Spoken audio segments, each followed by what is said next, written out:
Hi, I'm Rabbi David Ingber, and this is Detours and Destinations from the 92nd Street Y. Conversations with deep thinkers about their journeys, both expected and unexpected, and the wisdom that they gleaned along the way. Today's guest is Dominique Lévy, an internationally renowned gallerist and advisor, connoisseur, and collector. She's played a key role in the international art market and the evolution of the New York art world for 4 decades. I know Dominique as a member of my community here in New York and as a seeker who is captivating. I just have to say that off the get-go. Like, the reason I wanted so badly to talk to you, Dominique, is because whenever I speak with you, I want to know more about your thoughts and about your life and your stories. And I find you to be someone with great depth and insight into the human condition. So I just wanted to share that with our listeners. So welcome, Thank Dominique. You. Coming from you, that's very intimidating as a starting point. Well, it's well-deserved, absolutely. So Dominique, you have a very interesting journey, and you've had many detours, as I understand detours, many different directions that your life has taken you, which I want to hear all about, and I want our listeners to as well. But just to start off, I'd like to ask you, what do you think about the concept of having a destination in your life? Do you think that we have destinations as individuals, as a collective? Does that speak to you? Did you always have a sense of a particular destination for your life? I think we have the dream of a destination or the plan for destination, and then there's life. And there's a wonderful poet called Tony Machado, and he writes this quote that has been instrumental in my life. He says, "There is no path. The path is made by walking." And I think today, I don't know if it's age or experience, I don't think there is a destination. I think there's a path. So life is in the walking. Yes. Yes. And so every step is a destination. Every step is a destination. And every detour is also completely a destination. And every pause is a destination. And every breath along is a destination. So let's start with a departure point, which was a solid departure point on your path, which was your early life and the family that you were born into and where you were born. Can you share with us a little bit about that? So I'm very proud of my lineage. It took time. I mean, first, growing up, I was not ashamed, but embarrassed by my lineage. I grew up in Switzerland in a very conservative community, not many Jews in Lausanne in Switzerland. I was the only Jewish girl here and there and at that dinner and that event and that school. And I had a family that had no roots because I'm the product of a complete diaspora. If I go up 5 generations, there's no 2 generations born in the same country. So it was always hard to feel at home in Switzerland. But today, I think this is the biggest gift I have, is these ancestors, this sort of diaspora. I'm half Ashkenazi, half Sephardi. I have all these different bloods in me that I love. Where's your mother from and your father? So my father was Egyptian and escaped Egypt in 1956 when Nasser came to power, like a lot of Jews. And my mother was born escaping Belgium in June 1940 when Nazi Germany invaded Belgium. And she was born somewhere in between Belgium and one of the last boats to America. So both parents escaping countries at one moment and one time. And I think this was also very formative. Where did they meet? Strange stories. They met in Spain at a friend's wedding. I think the story goes that my mother was in the elevator. My father bent to pick up a pair of earrings, and there it was. That's it. That's it. The earrings. It's remarkable. So both of them were on the run. Both of them were, in some profound sense, refugees. Both of them carried the sense of refugee. My father in a very informed way, because by the time he leaves Egypt, he's 27, 28, so fully formed, fully educated, fully established in Egypt. And my mother, she's born to a mother on the run and spends the first 4 or 5 years of her life in America being a refugee. So both of them have that in their blood, in their cells, in their DNA, yes. And having met one another in Spain, which is, of course, for Jews, when you ever hear the Spain itself, as beautiful as it is and as profoundly Jewish as it was, historically, it of course was the locus of the great expulsion, the great refuging of the Iberian Jewish community. They meet in Spain. Your mother's about 10 years or so younger than something like that. 13 years younger, yes. 13 years younger than your father. And then they decide to move to... My father was already building his life in Switzerland. And so I think they courted for a while, married and moved to Switzerland. And it was two opposites coming together.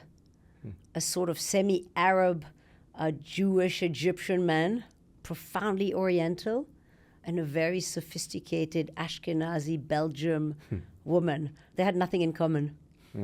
Nothing in common. Very little in common. Very little in common. But what they had in common that they bequeathed to you was that sense of being a diasporic Jew. Yes. Or that you lived your life in exile, in a way, in a kind of an exilic or diasporic. I think they both tried to belong to Switzerland, and they both went against this diaspora anxiety or angst. And I think I inherited and went for it and with it. You always rebel from what you had, and I think my parents tried to be more Swiss than Swiss sometimes and really anchored themselves. And particularly my father was always searching for security, for certitudes, for predictability. And my mother wanted to be accepted and loved and make sure she was safe. And I think I found all that quite stifling because I never felt I belonged in Switzerland. So I think I carried that exile by moving to America. Ultimately, you moved to America, and in a way, your home is in America. You're diasporic, and you're also at home, both of those. But early on, what did you learn from? I mean, you learned so much of what not to be, maybe, and what would you say you learned from your parents? Like, we spend so much time trying to be the best of our parents and then be different and be ourselves. But definitely from my father, I learned the ethic of hard work, the core attachment to family, loyalty, and an extreme sensitivity. He was very harsh, very tough, but he would write poetry that would make you weep. Oh, wow. So extremes. And from my mother, I learned a sense of curiosity. She learns all the time. She's curious. And I learn to choose that the glass is always half full. Very positive. She had a very Very, positive very outlook. positive. However, each of these traits had the opposite. So for my mother, it's very hard to talk about the part of the glass that's not half full, or anything imperfect, or anything that is an issue. And for my father, it's very hard to talk about anything that is a risk-taking and dangerous or original. So it's both. And I think I was lucky to get both. And you took both, and you took the shadow too. Oh, yes. As well. I still battle with both. You battled with both of those. That's the journey. When did you know that you loved art? How did art make its way? Art is so much a part of who you are in the world. When did you remember loving art or knowing art or being exposed to art? I mean, first, art was what was making my mother happy.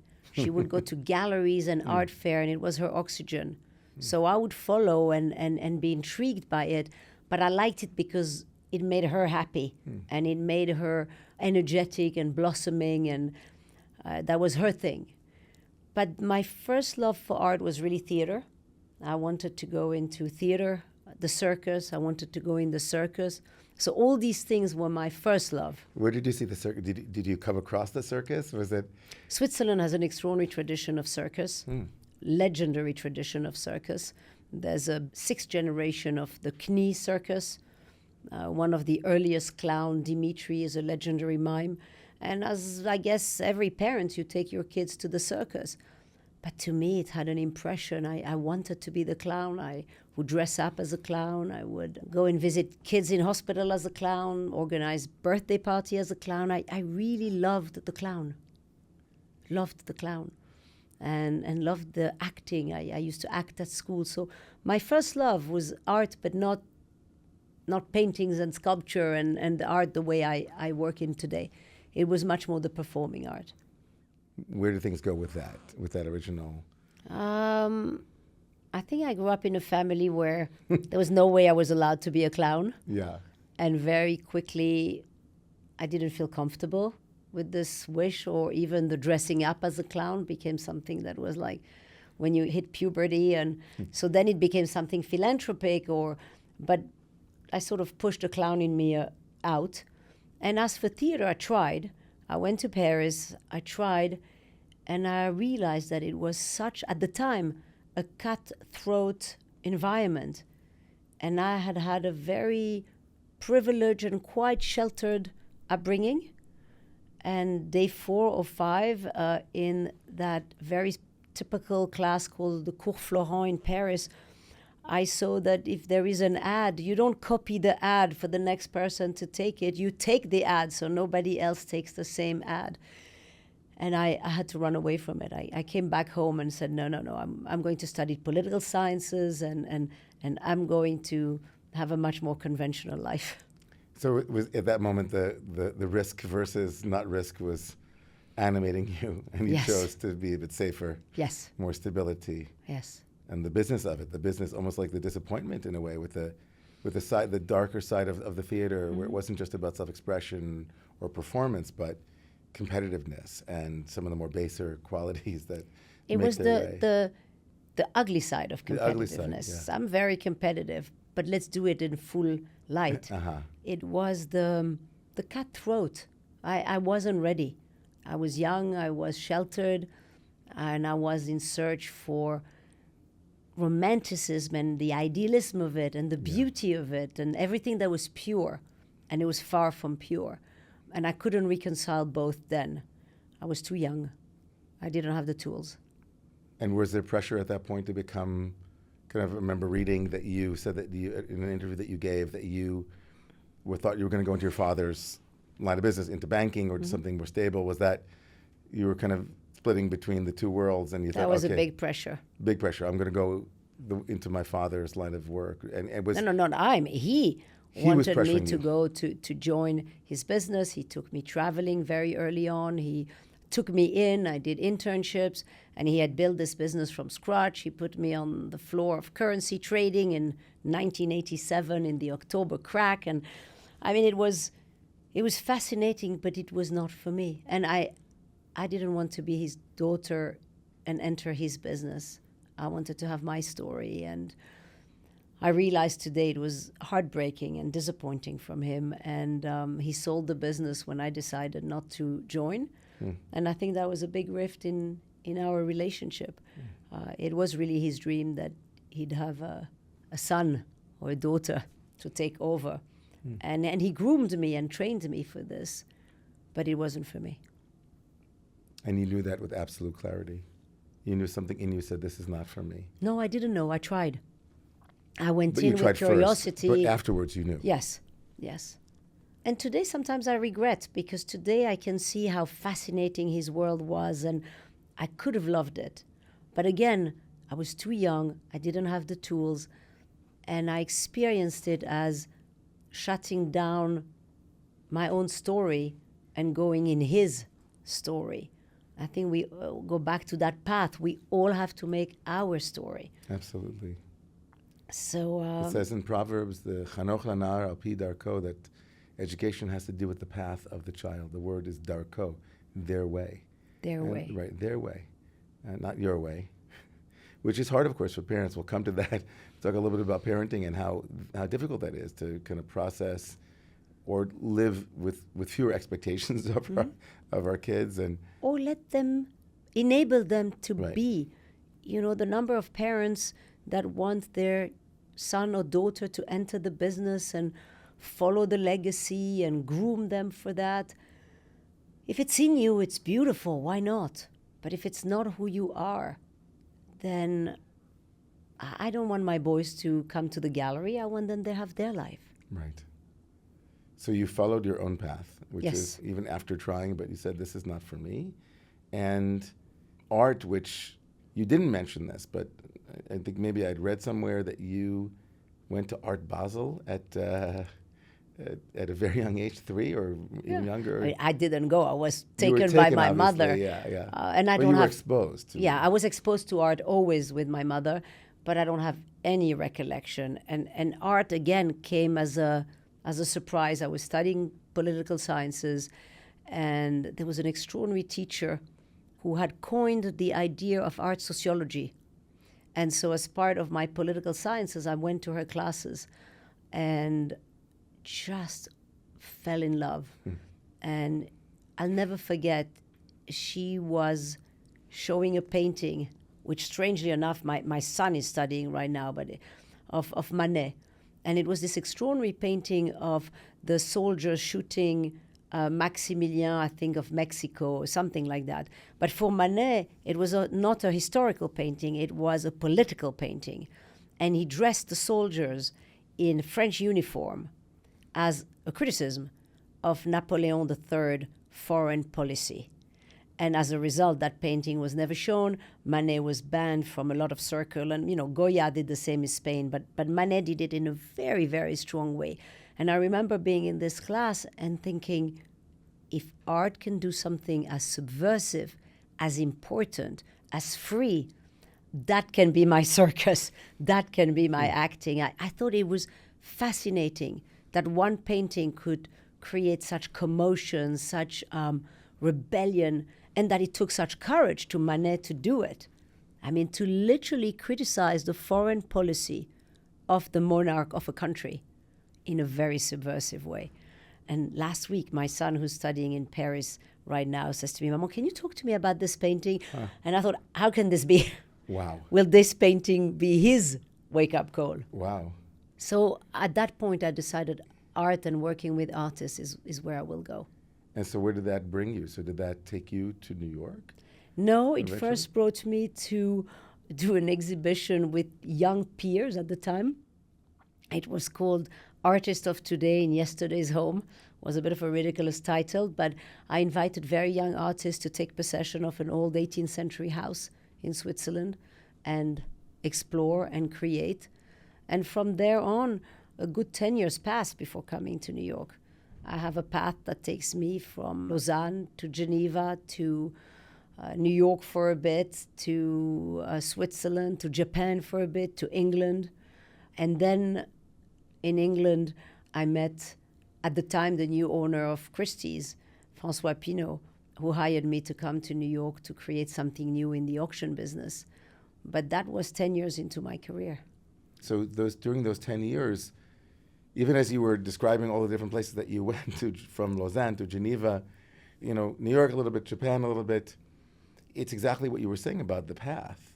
Like each step was, you don't see any of those as detours, right? This was all part of the path for you. They all were invitations. Invitations, all of them. There were this incredible encounter that led to an unexpected conversation, that led to an idea, that led to a possibilities. And I had these great mentors, all men. I still want to find a great woman mentor. I'm searching for it. But Right all there, these extraordinary... right there.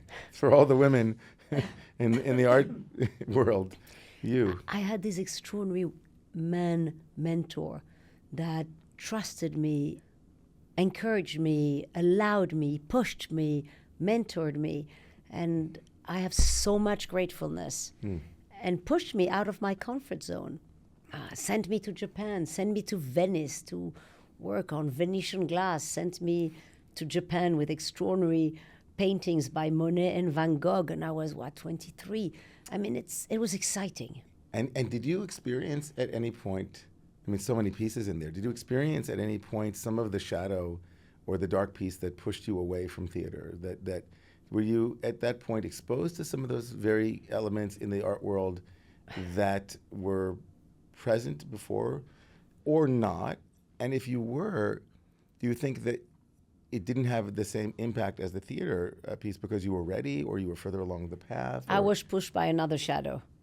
And that shadow was I had to prove to my father that I could be great, even if it was not in his business, and even if my life was not what he wanted my life to be. He wanted me to be in his business. He wanted me to marry a wonderful Jewish man and have kids in Switzerland.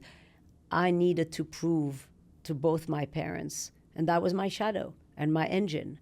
It was an exhausting engine. I mean, like always, these engines have beauty. It pushed me to do things that I don't think I could have done without that engine and that energy. And yet, sometimes it was a very lonely path because it was all to get their approval or to prove something to them. At the end, was that really necessary? I don't know, but I have no regrets. But that was the shadow, not the circus, not the acting, because I found such pleasure in the arts, such pleasure in relationships with artists, relationship with the art itself, relationship with collectors. You know, when you speak to a collector, they're not going to talk to you about their business. They're going to talk to you about their passion. So you get intimate immediately. You get in that secret garden, which usually is your folie, your dreams, your passion, your whatever. It's not the boring conversation. Not that any conversation is boring, but it's Some very conversations pure. are boring. Maybe, but it's very pure. Yes, it's very intimate. Very honest. Very. And so my life was so rich, and yet it was for many, many years a race and a rush and a battle. And a goal. Yeah. And whenever I'd reached a goal, then there was... A new goal. Yeah. A new path. Yeah. Your description of the impact of that class and that work from Manet, and I'm just listening and just observing how much your own life is a kind of work of art, and in some sense that was both subversive and also passionate and honest and trying to be true to who you were, recognizing that there were viewers. It wasn't just that you were creating the art in the absence of an audience. You know, the world is kind of judging you on your life. I wanted to please. Yes. I wanted to be recognized. I wanted to please. Yes. That was also part of the engine. Yeah. And also, but it's interesting. But as an artist too, you are an artist, not just an. Yes, I think so. You are a performer in the sense that you are magnetic. Like as a person who speaks and who has life force, right? You draw people in. You're curious. You have charisma, and so it's kind of it's not just appeasement. It's also self-expression. It's also like you can't. It's irrepressible almost. I remember sitting with you. I love life. Yeah, it's so obvious. I love it. Yeah. Even at its toughest moment. Yes. I am so grateful. I see so much is bigger than us. And, you know, I have a strong faith. I really believe in God in everywhere that's beautiful and everything that's painful, and it's everywhere. And if you do, then you have to love life, because you see miracles every day. Within tragedies, I'm not drinking the Kool-Aid. I have suffered. I have seen suffering. That's not the other side of your mother, like yes. the beauty of life, but also recognizing that it's not always that way. Yeah. Absolutely. But the whole is an extraordinary miracle for experience, for emotions, for constant questioning. You know, is this part of my value or my virtue? Am I doing this right, or am I doing this wrong? Am I doing something wrong for the right reason? All of these questions. So I really love life, even when I'm desperate. Right, even when you're desperate. There's a passion that you have for life. And even as you were describing it, I was thinking about this image you began with, the diasporic image, that your father was so impacted by his, being a refugee from Egypt, and your mother a refugee from Belgium. Is the immigrant consciousness, or the outsider, or the one looking in, the one who is at home but not at home, is that dual consciousness something that you identify with? I mean, you've said that you are so shaped by diasporic thinking. Is that a part of the artist's That's my persona? Cross to bear, because I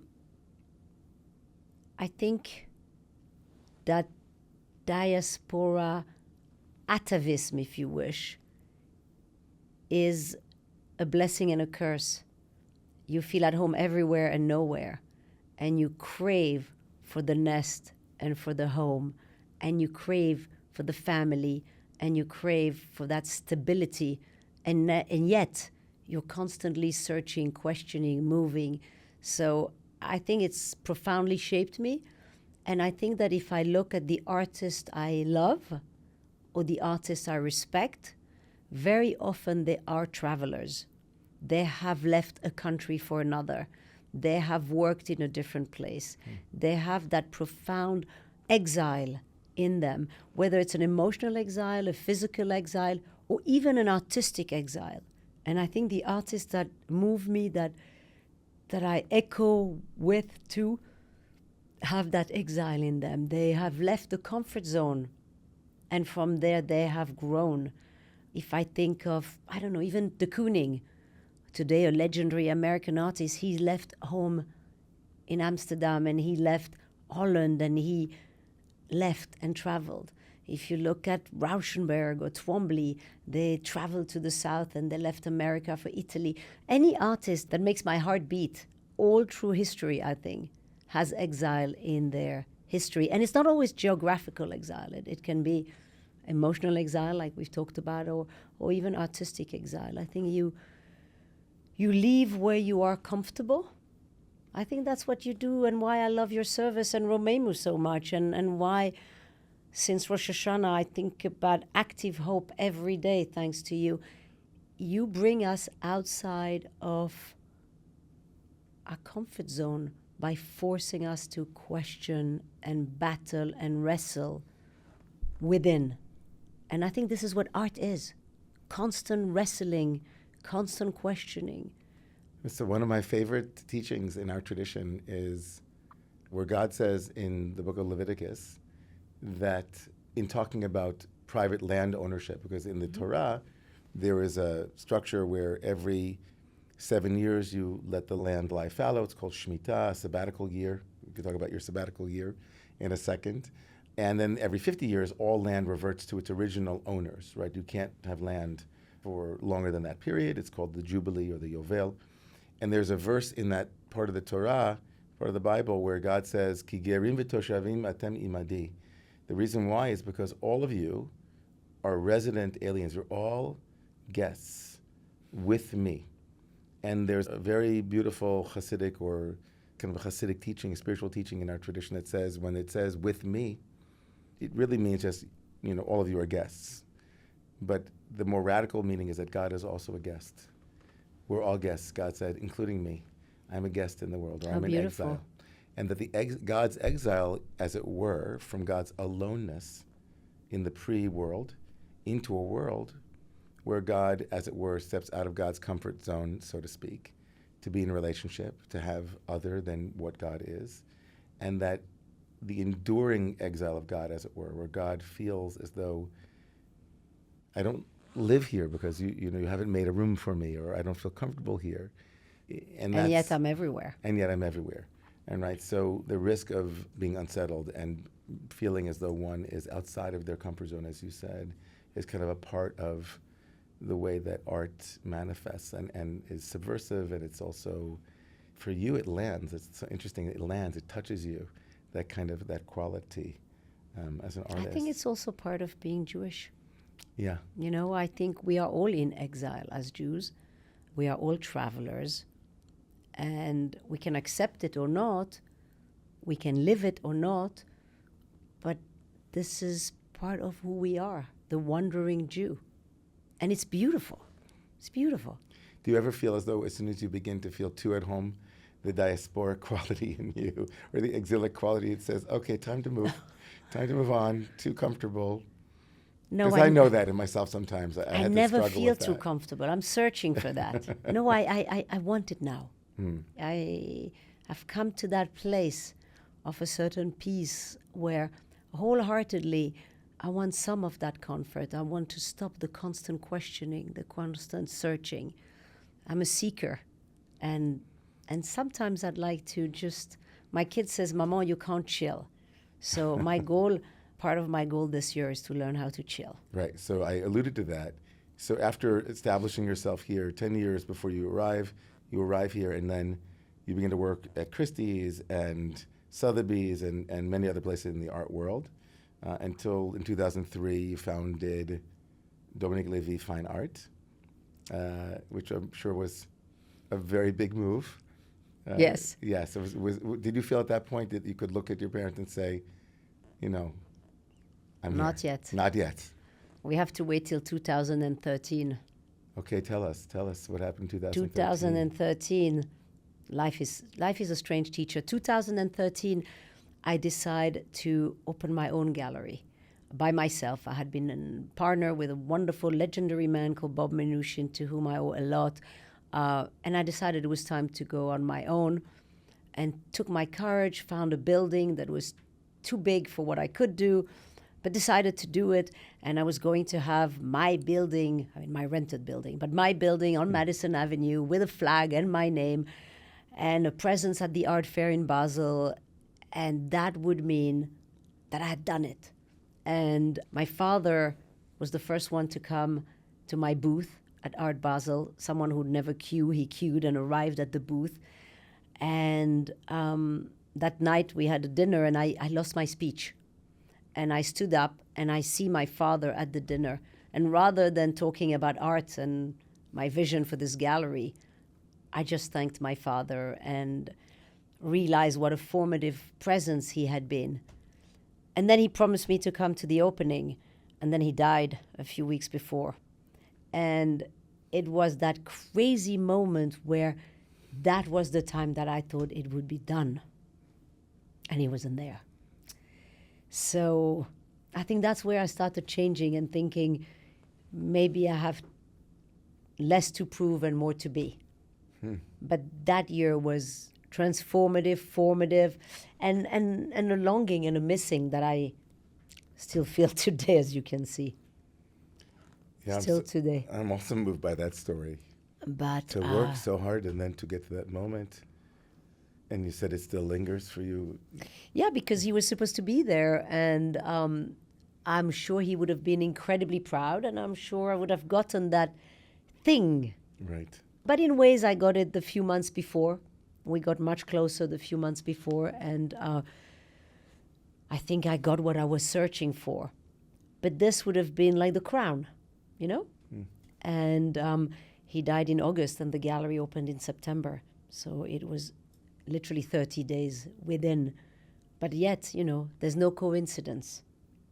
You recently, I'm going to come back to 2013, but you recently had the chance to be in Egypt. We were talking about this, and you said that as you returned to the land of your father, you could feel his presence, or you were feeling some of this unfinished. Yeah, I think I was, in a way, so he leaves Egypt and he becomes so Swiss. He never wants to go back. He never teaches us Arabic. He behaves more Swiss than a Swiss. And I wanted the Oriental, and I wanted the storyteller, and I would have liked him to take us to Egypt. So I go to Egypt for the first time this Christmas, New Year. And yes, it was overwhelming to me, because I suddenly realized that all the things I could not understand about my father, all the things I might have missed, all the things that I longed for, if I had gone to Egypt at a younger age when he was alive, I would have truly understood what it means to have to escape a country. The fear, the losing everything, the roots, the unknown. And that would have helped me understand his hyper-demanding, rigid, tough side. I would have said, oh my gosh, it's just fear. And I think I would have been able to be more tender, or could, what do I know?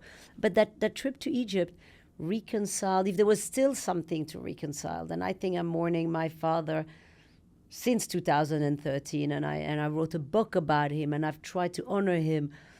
But since Egypt, I feel closer than ever, and I think the circle is finally closing. I found him there, strangely. It was quite astonishing. I was able to see his house. I was able to see, I felt it. So reconciling with home, diasporic, and also his home, and that there are parts of you that would have been more open to him. But I became whole connected. with that trip to Egypt. Absolutely. That healed you. Yeah. So I just wanted to go back to this big moment that you described, where you, in 2013, you bought your building, your rented building, had your flag.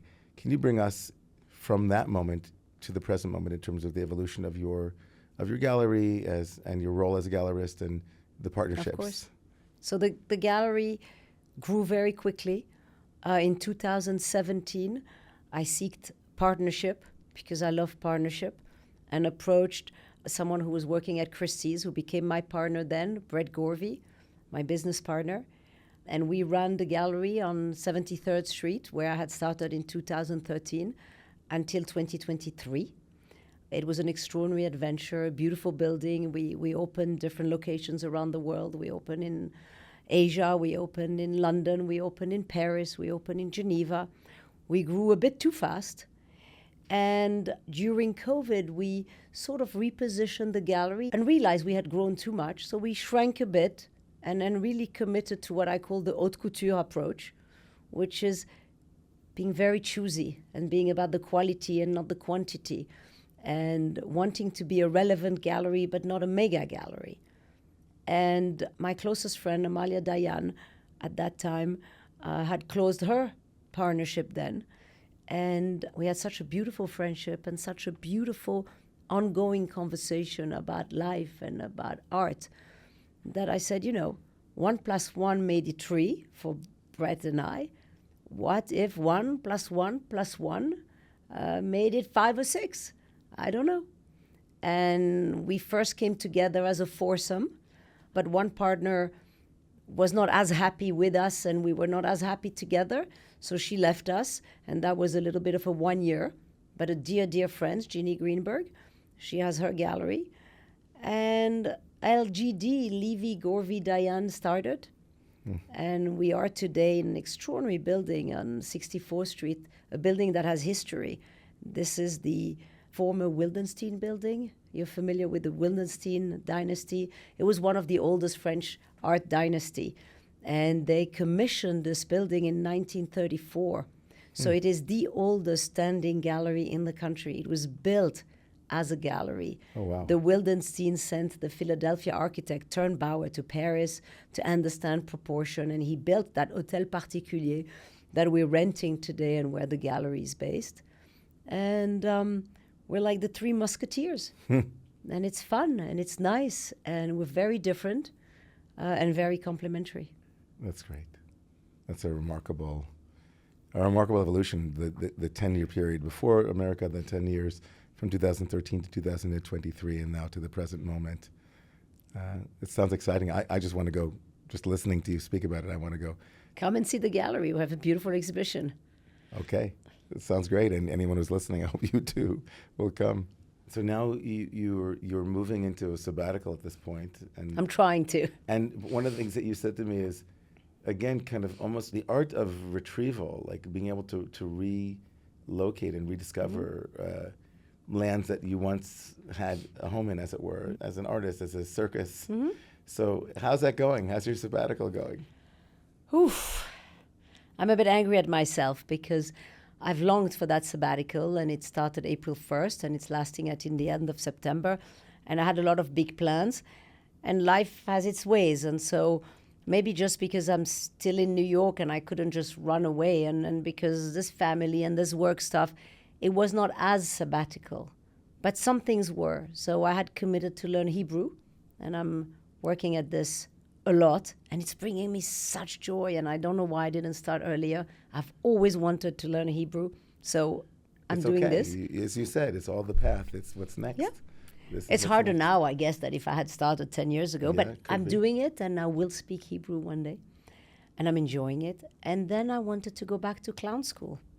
So I found some clowns in the city, and I found some teachers.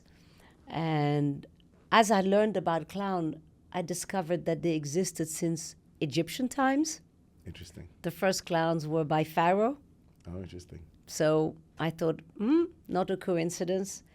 But to me, the clown was to go back to a sense of childhood and a sense of being in touch with vulnerability. The clown is very much your shame, your vulnerability, your discomfort brought with tenderness to the stage and laughed upon with love. I'm not talking about the horrible, scary clowns that the world has created. I have no interest in that, but the pure clown. And so I went to these few internships, and you arrive in these places and you see a bunch of people, and I literally thought to myself, we, and clearly me too, because I'm here, are a bunch of misfits. What am I doing here? And literally during these 3 to 4 hours sessions, I have laughed and enjoyed myself. Like, I don't think we grown up do so much. Wow. Because Amazing. You have nothing to prove, and I'm not on stage, it's behind closed door. But it's extraordinary. It's healing. It's a self-discovery that I advise much better than therapy, if I can say so. Uh-oh, clowning. Yeah. And on so many levels, because you were once attracted to being a clown, so it's a way of going back. But more like just clowning is playful and subversive. But it's a beautiful playfulness, Yeah. because it's incredibly tender. Yeah. And I think that one of the things that we are missing the most right now in the world is tenderness. It's really an attribute that's disappearing. Tell me more about that, and especially as it relates to your immersion in the world of art and the place where art and politics. The first example that you shared with us is the art that really hit you was the power that art had to comment on the political and to be subversive and to speak to power, as it were. It kind of did so many things. And so you're in this world of self-expression, political commentary, all of that. And you're saying the world needs more tenderness now. What has the art world been like for, recently in the last, Ouch. years? And the tenderness piece, is the art world lacking tenderness? And also just bring us into the world of art since 10/7 in particular. There is no tenderness in the art world unless you go to the intimacy of an artist studio and an artist conversation that is without any expectation from the artist and the gallerist, and you can have a conversation and let some tenderness and vulnerability seep through. But it is a world that has become very cutthroat, very run by financial concerns and financial goals. It's become a business before being a creative haven. And it doesn't take anything away from the creative genius and the creative force of artists. However, as a proud Jew and as a lover of the land of Israel, post-October 7 has been incredibly difficult in the art world. There's a general confusion. There is an empathy of one side only. There is a denial of some facts. There is an association and a judgment that leaves no room for doubt. But from October 8, October 9, it struck by surprise gallerists, museums, writers, curators. Has your Zionism and your love for Israel impacted you directly in terms of the art world? Yes. How so?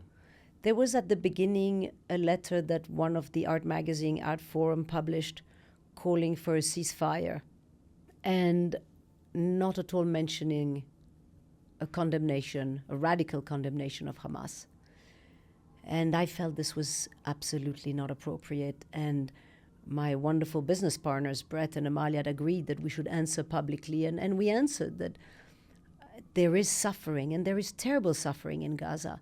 However, you cannot have empathy without starting with a condemnation of a terrorist organization that has done atrocities beyond words. And it became a battle. And to me, it was a misunderstanding. I thought they just had forgotten. And when I realized it wasn't a forgetful act, but it was a choice signed by thousands of artists, I felt it was my duty to answer back.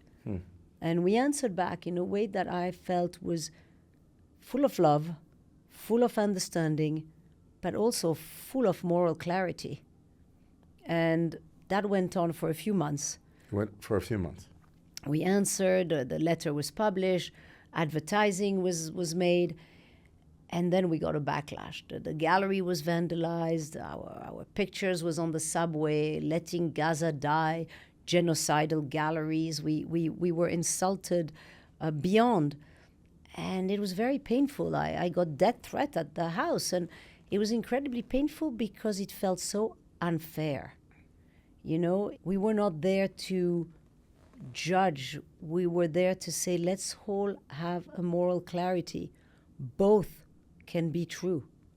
Hamas as a terrorist organization, Israel as a country that was attacked in a complete undeserved way, where atrocities were committed beyond words, and the incredible suffering of women, men, and children in Gaza, and the plight of Palestinian people. Both are there, and there's no reason that one prevents the other. And I could not understand the passion and the division and the hate that this has created. And last week event in Washington was, to me, somehow the most profound, desperate moment, because I thought, how can you go and kill actually peace seekers, wonderful people, to free Palestine? How can you justify murder in that way? How can you justify that hatred? And that's where I'm saying the only antidote, Rabbi, is tenderness. It's not even dialogue. We have passed dialogue. People are deaf. They won't hear each other. I can have conversation ad nauseam with people that will not hear, and they will just insult me. So the only antidote now is, I believe, some kind of tenderness in the tone, in the gesture, in the eye contact. We have to repair somehow, somewhere. Have you lost friends over this? No, I have friends that have lost friends, and I've gotten to know lots of people that have lost people because I wanted to be involved. I've been to Israel a lot, but it's my people, so they're my friends. Right. It's my people, so they're my family. But that hate is terrible. Has it triggered in you the feelings that you think that are passed on generationally, and the diasporic feeling, the fear that comes as we see anti-Semitism rising and more acts of no fear. No fear from you. No fear, on the sense contrary. That this is a place that you might have to leave at some point. None of that.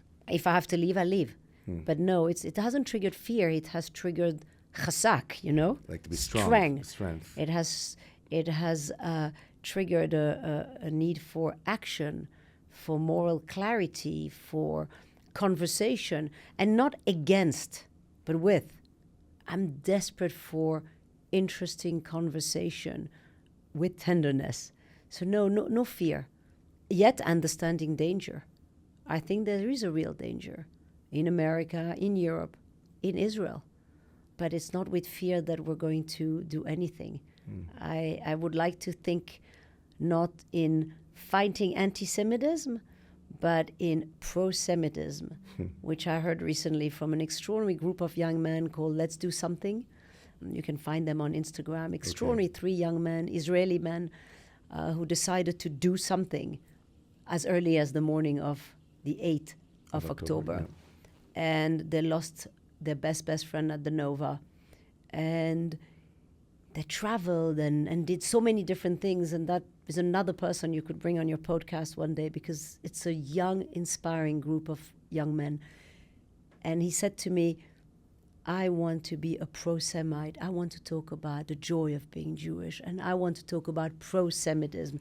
And it's touched me, because fighting anti-Semitism brings us back to that place of fighting.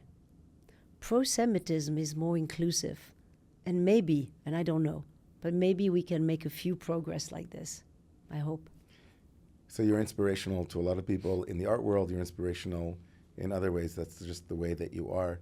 Can you tell us a little bit about I'm so curious about your personal life a little, When did you come out? Did you ever come out? Was it something First I hid. You hid. For 10 years I lied and hid, because I thought my your parents could sexuality. never accept to have a gay daughter, that was, too hard, too painful. So I lied. And at one point it became a matter of life and death. I'm convinced that if you lie about who you are hurting yourself to no end. So I took my courage, talked to my parents. They were not happy about it. They made it very difficult for me, but they never rejected me. So they made it very hard. And again, I made peace with my father on that subject literally 3 months before he passed. So he made sure to make peace on every subject. And it's still hard for my mother, although she makes the efforts. And is that what I wish to anyone? No. I think it's incredibly hard to be gay. And it's incredibly hard to have life openly as a gay person, even though today it's, or we want to consider it accepted and normal. It is hard. I wanted a family. I have children. It has been hard for my children. I think it's hard not for easy. them even here, even absolutely. There in is school, always two boys wondering, who's your father? So they have a father, and he's present in a way, but they always lived with two women. And you know, when you pass the young age, my second child at age 4 or 5, all his friends were like, you're so lucky you have two moms. They thought it was very cool. But once you hit 12, 13, 14, there is always that moment of shame, discomfort, that look, that parents that won't send you their kids at home, that family that won't invite your child. It's there. It's there. You just have to accept it. And therefore it's hard. And but maybe like, instead of being, we're not anti-homophobia, we're pro. Exactly. We're pro-gay, pro-lesbian, Pro-life. Pro-life, pro-people who live in their authenticity and in their... So the other day, a friend of mine, I was saying, you know, sometimes my kids don't like that they have this unconventional life. And she said to me, why don't you look at your kids as unconventional kids and make this something to celebrate? And it literally, I was ashamed not to have thought about that before. I have a 22-year-old and a 15-year-old, and it takes a friend to say to me, just look at your children as beautiful, unconventional children and celebrate the unconventional. And that gift opened another door for me. So I'm still on the journey. I literally was about to say to you, Dominique, like, this entire conversation, I'm just sitting here thinking this is a remarkable seeker. You said that about yourself as a seeker. And when I started the community, the Romu community, when I thought about the name to give to our Hebrew school, you know, for our children, we called it Seekers, the holistic Hebrew school. Because one of the qualities that we wanted more than any other quality was what you said, kind of a passion for seeking, a passion for learning, a passion for being open. And to be unconventional means that you're not settled. You're always self-exiling yourself from your own complacency and your own level of comfort that becomes lazy and can become a lack of wonder. Like, wonder is that moment of like, oh, my friend just gave me a teaching that I didn't see, because as parents, as humans, but as parents in particular, I so identify with this. It's very hard to see your own children and your own family. So hard. Right? You're so in it, right? So in it. And then someone gives you a new frame and you think, oh. It's like shine lights in the room. A light shines into the room. And in many ways, your whole life, though, has been teaching them what it is to follow their truth, right? Be willing to be unconventional, right? To continue seeking. Yeah. It's hard for them, though. Yeah. I think... Because all kids have to rebel anyway. And I think that it might be tiring sometimes for them, that I push and push. And I think they'll appreciate it later. Right now, I think kids at a young age particularly, I think my eldest son appreciates that tremendously now. My youngest less. I think at a young age, they want predictability, stability, repetition, consistency. And by the mere fact of my life, we had less of that. And so I think sometimes my kids get more rigid, more resistant, more no say. But I know that all the ingredients are in, and I know that one day when they feel safe, when they fall in love, when they found their passion, their job, whatever it is, one day when they feel safe about themselves, all these doors will open and they'll be the most wonderful human beings. I'm sure. That's a prayer. But it takes time. It takes time.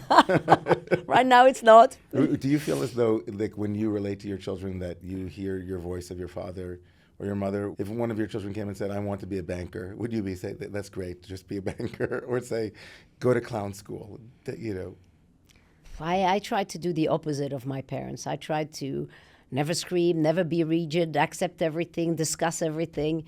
That wasn't the way either. So I think if my children are productive, I think if they're kind, I think hopefully if they're curious, whatever they do, I will support. Really. So let me ask you, we're coming in for a close in a couple of minutes. What is on your heart these days? What are you're on sabbatical, you're taking time until September, you're gathering in all of these pieces after a very, very busy and productive years. What are you holding at this moment? Is if it I have the courage to be honest, yeah, I'd like to, my birthday is coming up, and I'd like to be able to let go of fear. Not the fear of being Jewish, because that I'm not, but the restlessness, the atavic fear that comes with the diaspora, that comes with reconstituted families, that drive, you can be driven from another place. So what lies ahead for me in this sabbatical is really to let go of unnecessary fears that I don't need anymore as an engine. That's why that sabbatical is there. So that was lies ahead. And of course, to learn how to chill. Very important. To learn how to chill. I promised my kids I have to learn how to chill. You're going to learn how to chill. You'll be ambitious. You'll learn how to chill. I'm going to try. You're going to try. No, I'm going to do it. Yes, you're going to chill. I'm going to do it.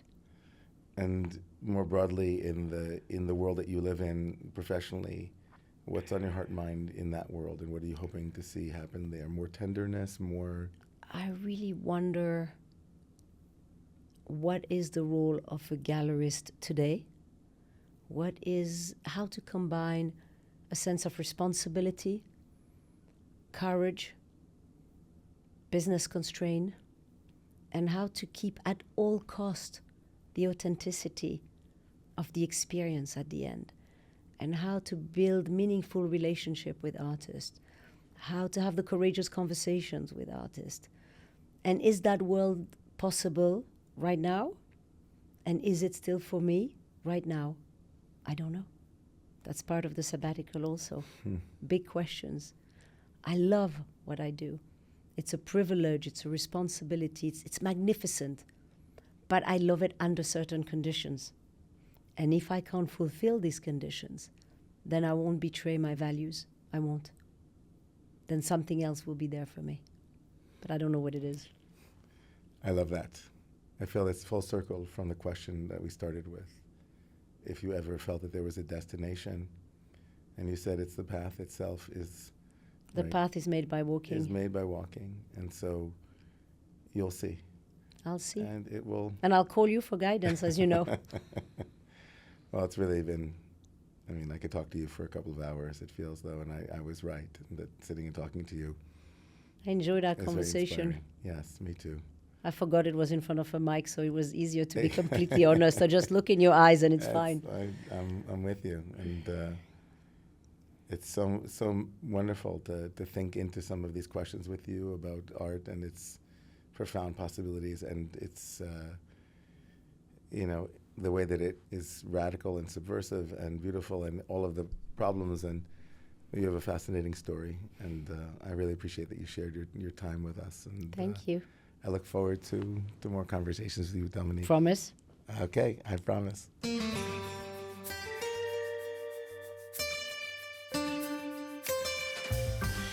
I want to thank our team, to our producer Efrat Bigger, to our editor Maya Geyer, to music by Shimon Smith. A thank you to the 92nd Street Y, and a special thank you to Eden Sidney Foster. As usual, I'm your host, Rabbi David Ingber. This was Detours and Destinations. See you next time for the next episode. And until then, may all of your detours be destinations.